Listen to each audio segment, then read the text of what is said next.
People have died. The police killing people. Why? In the same government, Magamba, abductions have happened. Magamba, if you're not with them, it's either you're dead or you're in prison. This government, you're going to change, big man. Fish to Arfianya Pakubika Mopes. Fish to Arfianya. Why me? Missing. Achani Rubamwaicho and Dizona. Where is why me? HH, tell us with your government, where is why me? Give us why me. Justice for why me, big man. Wachila mo HH. Wala to push up and go to push up a gamba. That's why they go for the big man. Why you think? I know what that. Zambia to a sevana. Magamba. What is that to Pweni? Mujala Jetsu. It's a Zambia. Tuamona Mwembwa. Tuamona Mwembwa. I'm objection for Magamba. Oh, we take a toilet. Madulete lama, amazala mush. No, you can take her. But I bump today. No, you can take her. Apa number one. Mufulo pa mufulo. Mufulo pa mufulo. Wakuvota bane. Mufulo pa mufulo. Mufulo pa mufulo. Makufuatika. Mufulo pa mufulo. Mufulo pa mufulo. Makufuatika fuatika. Mufulo pa mufulo. Mufulo pa mufulo. When you die. Aikona man, mufulo pa mufulo, mufulo pa mufulo, ika yako, mufulo pa mufulo, mufulo pa mufulo, yakuliati kwenyu, mufulo pa mufulo, mufulo pa mufulo. Mayona batata, ba youthi, twisuli amenso, batu sendela nomba batu ipaila na hope Yesu, endika chakwa lungu watu bela tinani kwa tila plan B. Nomba tuwadishiba plan B abamino ya kualesa. Bantu banga abalafu mucharo chesu cha Zambia. Nibanga bantu abala abducted mucharo chesu cha Zambia. Bambire kuli jeje banda. Nibanga bantu abala prison. Abena chitotela chilangwa. Wote baba prison netunguru shina shimbi. Muri one government ya kwa HH. Abantu naba kwa mweleza. Aikata nomba baikata na kuyetika chakwa lungu atukwatile plan B. Abakubo byabyo mufulo big man. Mufulo pa mufulo. Bilabine batsendela etika chakwa. Abano babane. Mufulo pa mufulo. Mufulo pa mufulo. Bakuvota bane. Mufulo pa mufulo. Mufulo pa mufulo. Bakufuatika. Mufulo pa mufulo. Mufulo pa mufulo. Bakufuatika fuatika. Mufulo pa mufulo. Mufulo pa mufulo. When you die kwa kwe. Mufulo pa mufulo. Mufulo pa mufulo. Aikona man. Mufulo pa mufulo. Mufulo pa mufulo. Ita yako. Mufulo pa mufulo. Mufulo pa mufulo. Yakuliati kwenyu. Mufulo pa mufulo. Mufulo pa mufulo. HH does not mean well for Mother Zambia. Zambia to Asebana, this is not the Mother Zambia that we were left with by our ancestors, our forefathers who fought so hard to liberate us. Dr. Kenneth Kaunda, Nalumino Mundia, Mama Julia Chikamoneka, Simon Mwansaka Pwepwe, they fought so hard to put this country on the map, to put this country where it is today.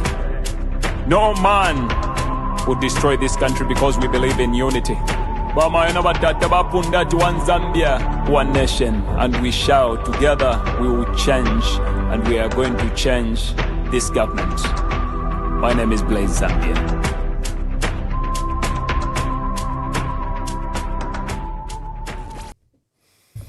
Good day and welcome to today's broadcast. Happy Sunday to all of you. I hope both on Sabbath and today you went to church and honor our Lord with your praises and worship. We thank God for his giftings and for for our lives.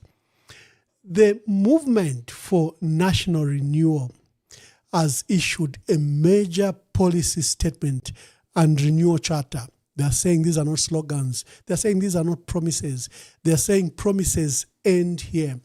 And they've outlined a path to recovery for our country, a path for renewal, and how they will tackle major sectors and how they will help shift mindsets to ensure that as a country we are back and that we do not have broken institutions and that the country must be, shifted back, refocused, reshaped, renewed. So for that policy statement, a major policy statement that has just been distributed, I thought we should host the leaders of the Movement for National Renewal. So I have John Sangwa, State Counsel, a renowned constitutional lawyer, and I have Dolika Banda, both co-leaders. Dolika is a financial expert, and I have had the privilege to host them separately.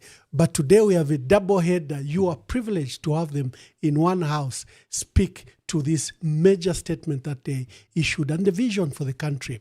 And there was a declaration that they're about to raise 1 million people. How far is that quest?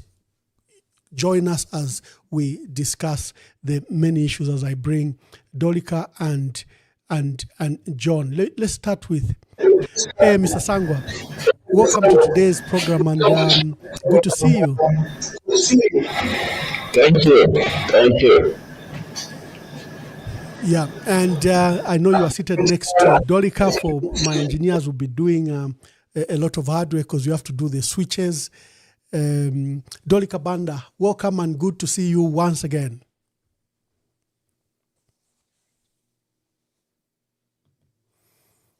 Okay, so that's today. We will be going with both Dolika and John for them to discuss this major policy statement that they issued. The national movement says it will attract about 1 million people target by December. Let's just find out how that is going. Are we making headways?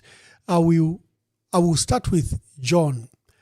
Mr. Sangwa, I seem to have some brief network issues. So today we are hosting John Sangwa and Dolika Banda, and they'll be discussing the major policy statement they issued. Is it a manifesto? What is it? Are these just mere promises? What is this manifesto or policy statement? What is it?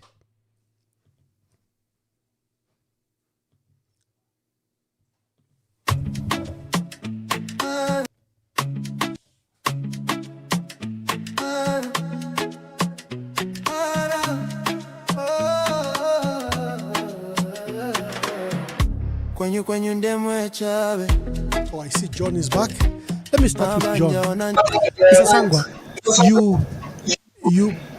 you pledged 1 million number by December.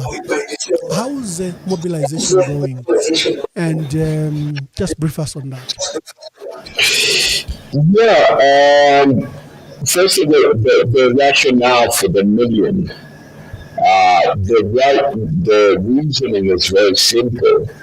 That need for 1 million was born out of the experience we have had in the last 61 years, where there is a general view that once you elect people, and that is the end of the story, citizens sit back and wait for those elected to deliver on their promises. That kind of approach has not worked, and that is where we are. And I think that is the reason why my sister and I have decided to abandon our comfortable lives and then be able to join in the fray. We are proceeding on a premise that governing a country is not the responsibility of those elected alone. It requires the active involvement and participation of the citizens themselves. Now, the idea of 1 million is born out of that. Mr. Sangwa, yes. Let me just stop you there. I think the quality of The sound is terrible. I think podcasts are all about quality of sound, nothing else. We've got good video quality, but the sound is terrible. Let me just see if we can resolve that quickly.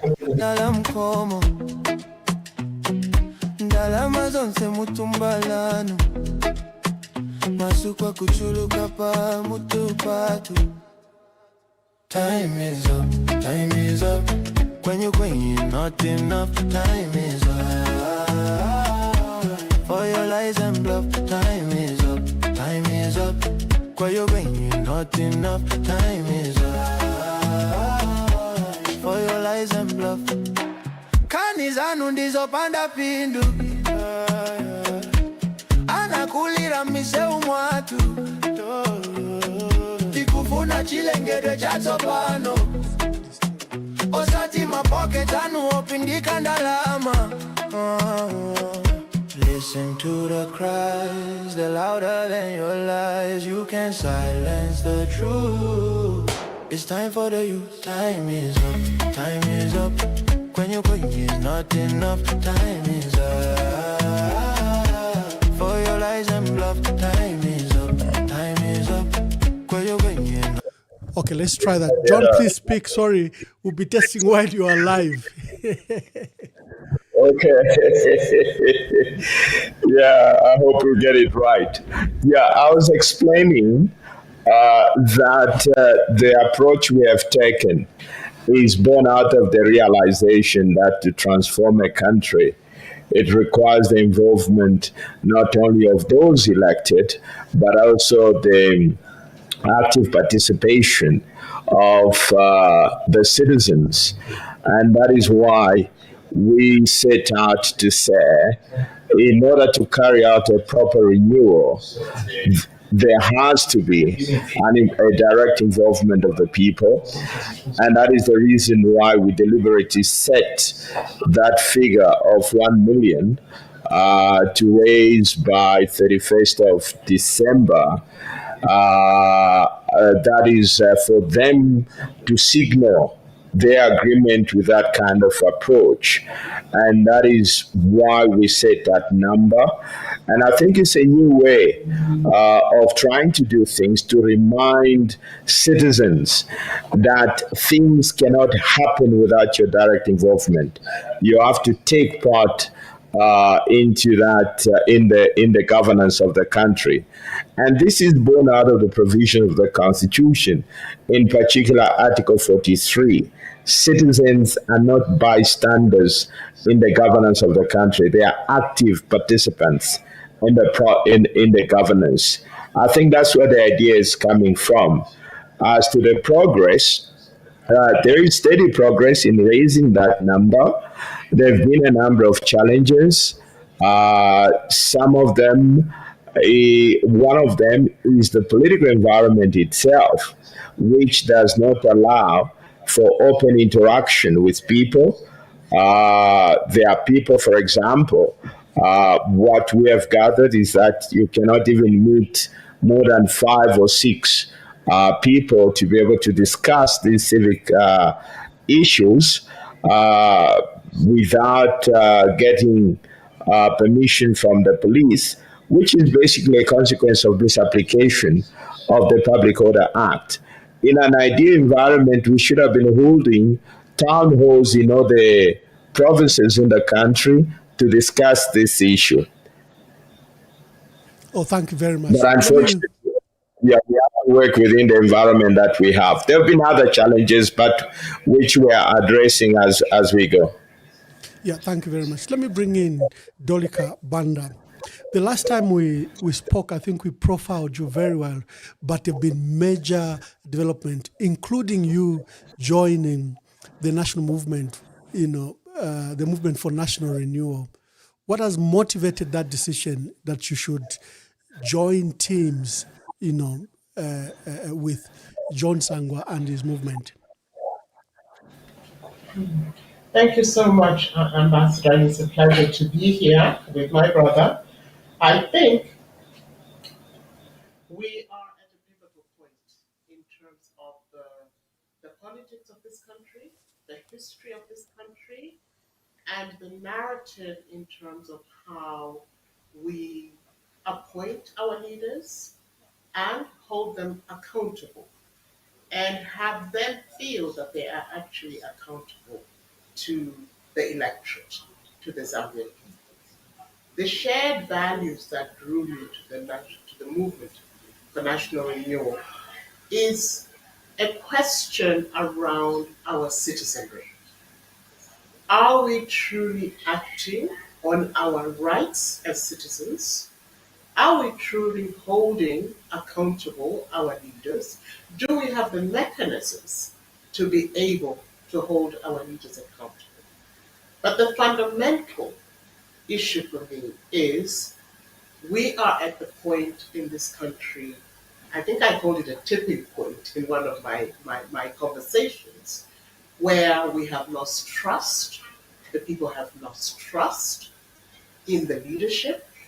We are not acting or feeling like we live in a democracy. I think John earlier, State Council, alluded to the fact of the Gatherings, Public Order Act.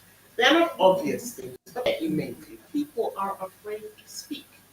We need to come back, and hence the renewal for me. It's renewal, it's restoration, it's transformation into a new way of how this country is governed, how leadership at the governing level feels truly accountable to meeting the goals, the promises, the aspirations, the dreams of this country. And that fundamentally is based on a leadership that upholds governance at its highest level, integrity at its highest level, accountability at its highest level. And that requires also on the part of us as citizens, responsibility to ensure that leadership is driving according to the three words that I have just mentioned. And hopefully that also cascades into us as citizens, as a people. And that is why I felt very compelled by the 10 questions that were asked when State Council the movement, and I wanted to be a part of changing the narrative, changing the vision, changing the modus operandi for a better, bigger, bolder Zambia than where we are today. Oh, thank you very much. Let's go to the major policy statement that was issued this week by the Movement for National Renewal. It says, renewal begins where promises end.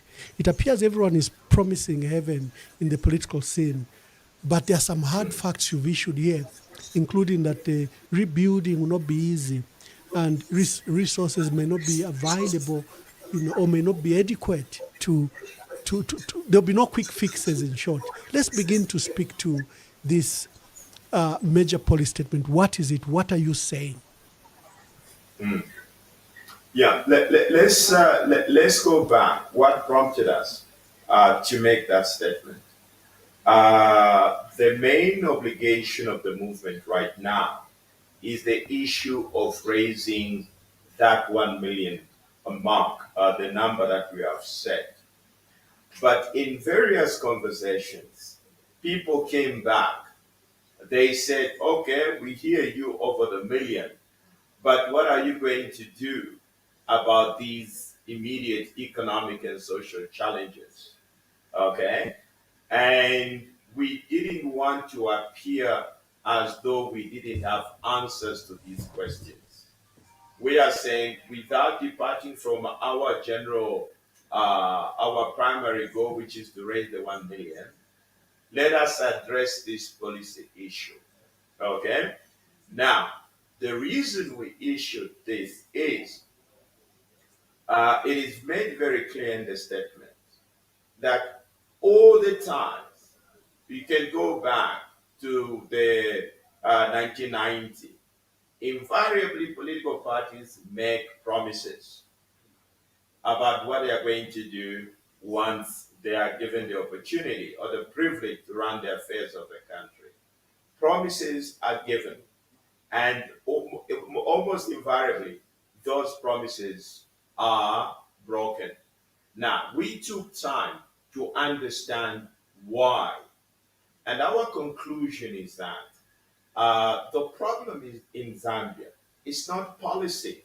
It is not ideas. Okay?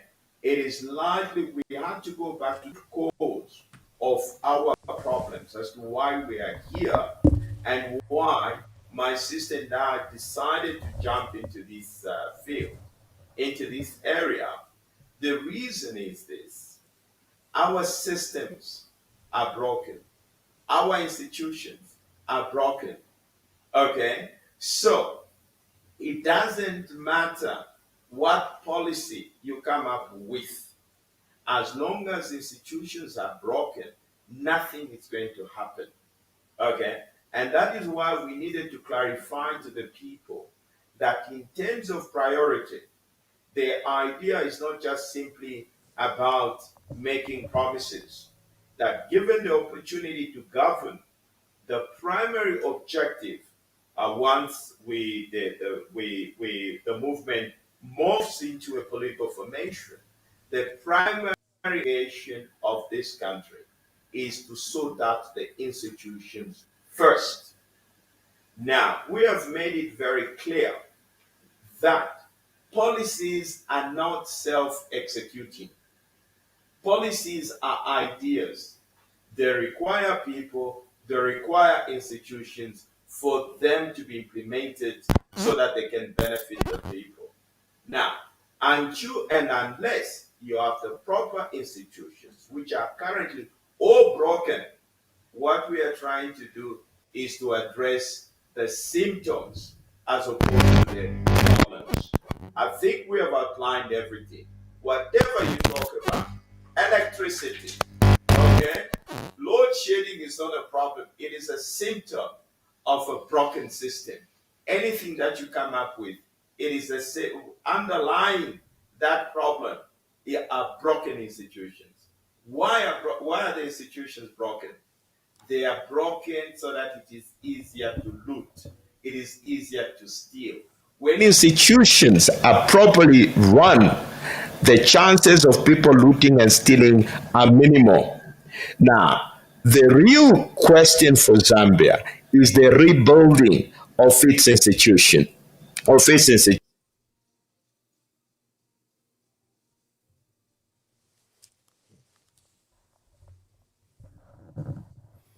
Okay, thank you. I've got John Sangwa and Dolika. We are hosting them today on this auspicious day for a special Sunday interview, what we are calling a double header. John and Dolika will be discussing first their vision for the country, and this has been guided by a major policy statement that was issued recently. They are asserting that the institutions are broken. They are asserting that Zambia literally has reached its lowest ebb. But look at President Hakainde Hichilema. President Hakainde Hichilema thinks that things are working.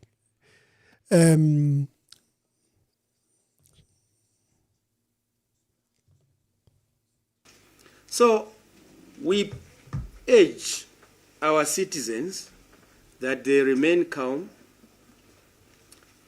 We can see light at the end of the tunnel, and that tunnel is now becoming shorter by the day. As we speak, we now have unprecedented rains in the last maybe 2 decades.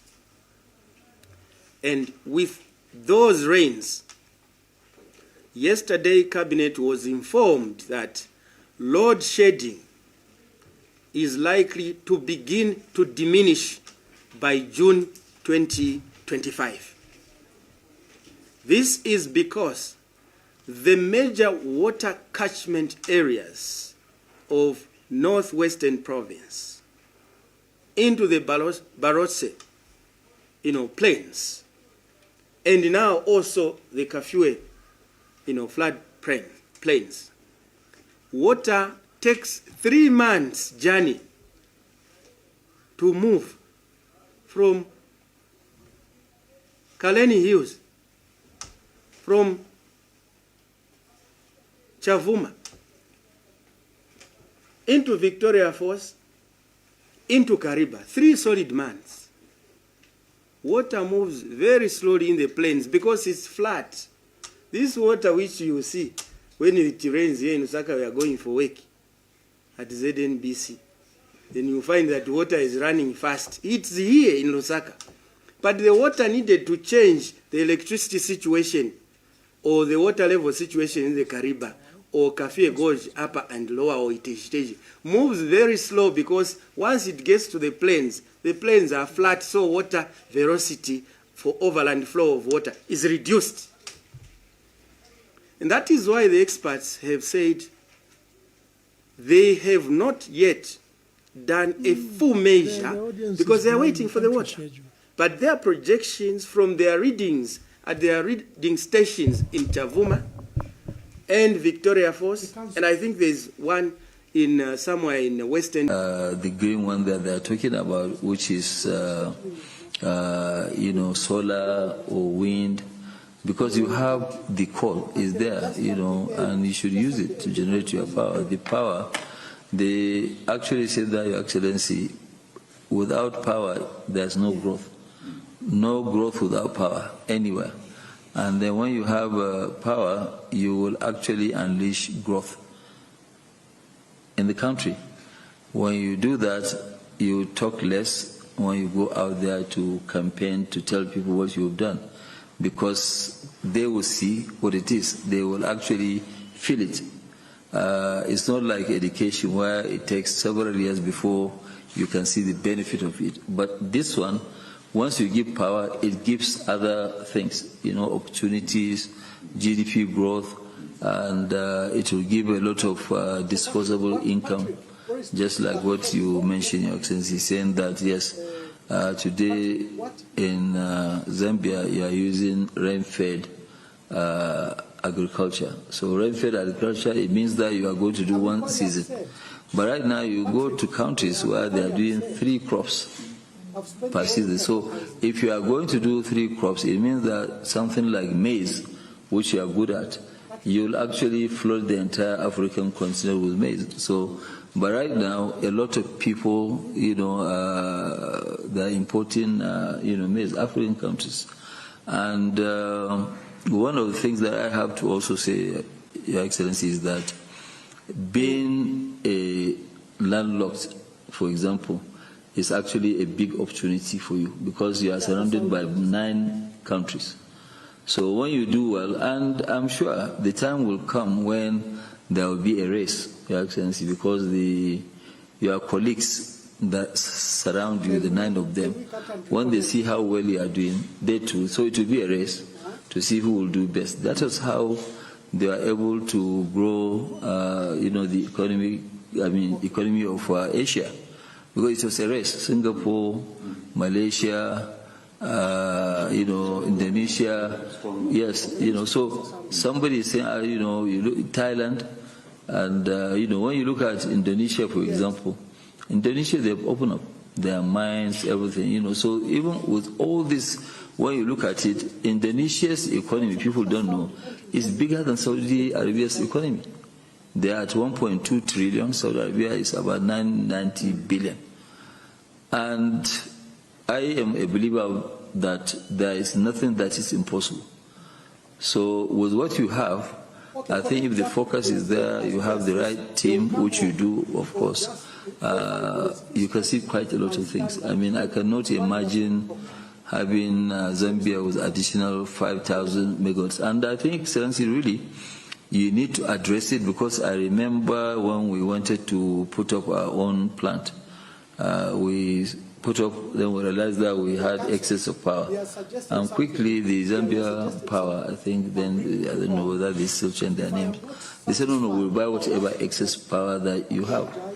But, at that time, we wanted to do in some countries to put up power pole where, asked, no, we don't want to encourage power by coal. But then you can see in UK today, last year they opened up an old mine they didn't touch for 30-something years. And they gave also a new license. And now Germany, in the last 2 years, they have used more coal from South Africa than South Africa. So really, I think all this question about coal, we should use our God-given resources to develop our own this thing. And we are ready to partner with the government to actually, follow this trajectory. You can be rest assured, and that you will have my 100% support in actually, developing the economy here. So it can be a win-win situation, and we'll be very happy and proud to be part of the development of Zambia. Patrick, even the connection, why don't we use the link?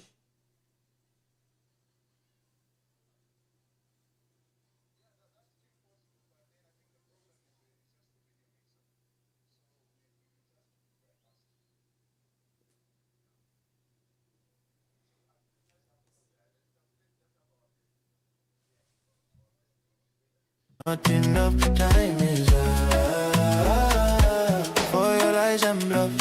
We rise, we stand, we fight together for the children, for a better forever. When you kunata pano, we take the rain. Tikonza jiko.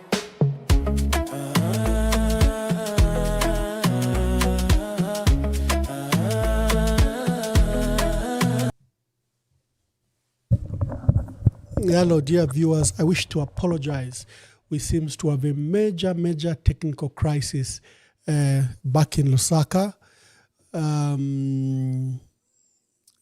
Outside broadcasting has its own perils. I've got picture, but I've got terrible sound, and I've got standards. I think there's a quality of standard. And for John and Dolik, I think we had advertised this for the whole week, and it would be totally injustice. A lot of injustice to what we had planned, that we should have a poor broadcast quality. I personally have seen that I've invested in quality, and I want quality broadcast, just like any other broadcast. So we cannot subject them to poor quality. I may have to end this broadcast. Be patient, but I am being forced to make last-minute decisions because the broadcast quality from the other side, although I've got good picture, I've got terrible sound, and we don't seem to be resolving it. And this program is known not just for quality or for thought and depth. It's also very well known for its quality. And podcast is about sound. It's just not about picture. So I may have to apologize to John and Dolika and end the broadcast, but let's see what happens.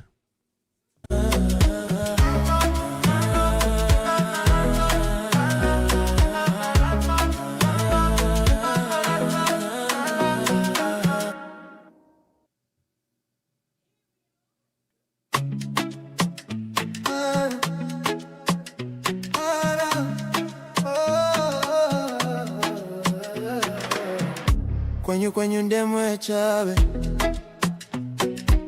mabanja onanjala mkomo. The green one that they're talking about, which is solar or wind, because you have the coal is there, and you should use it to generate your power. The power, they actually say that, Your Excellency, without power there's no growth. No growth without power anywhere. And then when you have power, you will actually unleash growth in the country. When you do that, you talk less when you go out there to campaign to tell people what you've done, because they will see what it is. They will actually feel it. It's not like education where it takes several years before you can see the benefit of it. But this one, once you give power, it gives other things, opportunities, GDP growth, and it will give a lot of disposable income just like what you mentioned, Your Excellency, saying that, yes, today in Zambia, you are using rain-fed agriculture. So rain-fed agriculture, it means that you are going to do one season. But right now, you go to countries where they are doing 3 crops per season. So if you are going to do 3 crops, it means that something like maize, which you are good at, you'll actually flood the entire African continent with maize. So, but right now, a lot of people, they're importing, maize, African countries. And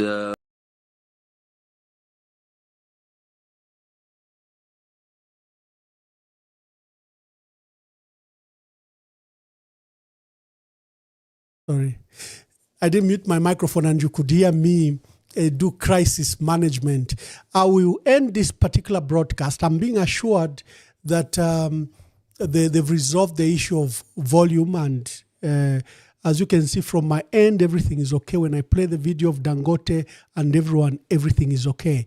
So let me end this broadcast. Just be patient. Let's see if it will work. If it doesn't work, again, we have standards that we have to honor.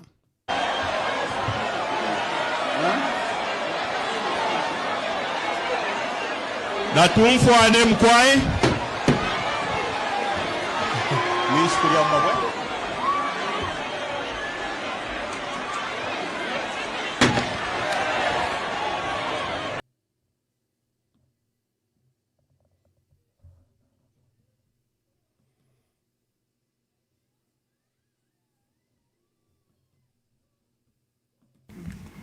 I'm also aware of the electricity problems that Zambia is facing. But despite the problems that we have with the supply of electricity,